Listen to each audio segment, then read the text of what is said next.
This is a Star News Brief. I'm Samuel Otieno. Deputy President William Ruto and ODM boss Raila Odinga are engaged in a tough and dicey State House contest that will largely be determined by three regions. Of course, it's all about the maths. An analysis by the Star shows the poll will be decided by the Mount Kenya voting bloc and the eventual game plan by the One Kenya Alliance, whose major principles hail from Lower Eastern and Western. In 2013 and 2017, President Uhuru Kenyatta in a joint ticket with Ruto swept Mount Kenya votes, securing an average of 95% of the votes from all the region's 10 counties including Nakuru. This means that even before the actual vote, Ruto already had nearly 5 million votes from the region. Get a copy of the Star by subscribing to our e-paper for only 40 shillings through www.mgazzetti.com.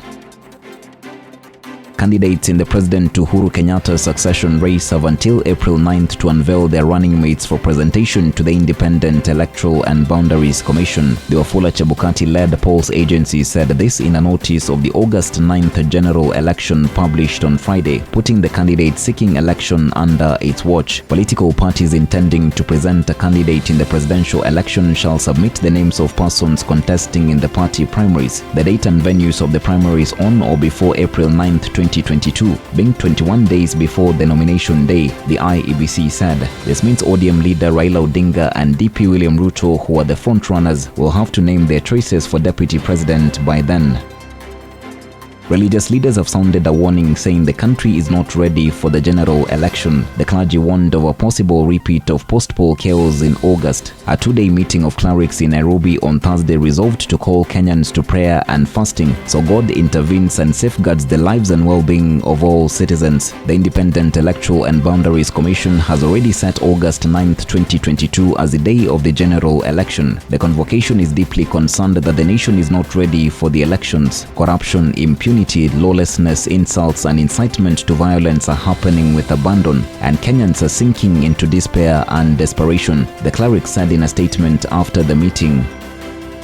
The waitress whose body was dismembered and stuffed in a suitcase in Ruiru, Kiambu County was strangled and hit with a blunt object. Esther Wamboi, 18, worked at a local eatery. She got 300 shillings daily from the eatery. The woman was identified by, among others, her boyfriend cum husband, who she had been living with for 8 months and who she had been living within the area through her clothes. Her father arrived at Ruiru police station on Thursday to help with the investigation. Wamboi had lived in the area for only 2 weeks. She dropped out of school in Form 2 and did not have a mobile phone at the time of her murder, the family and police said.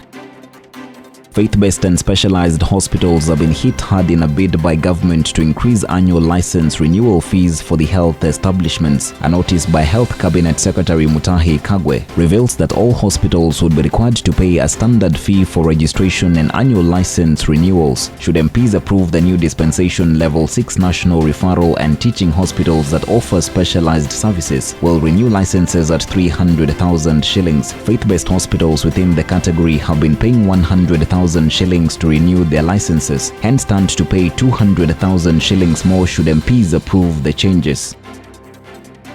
Get a copy of the Star by subscribing to our e-paper for only 40 shillings through www.mgazzetti.com.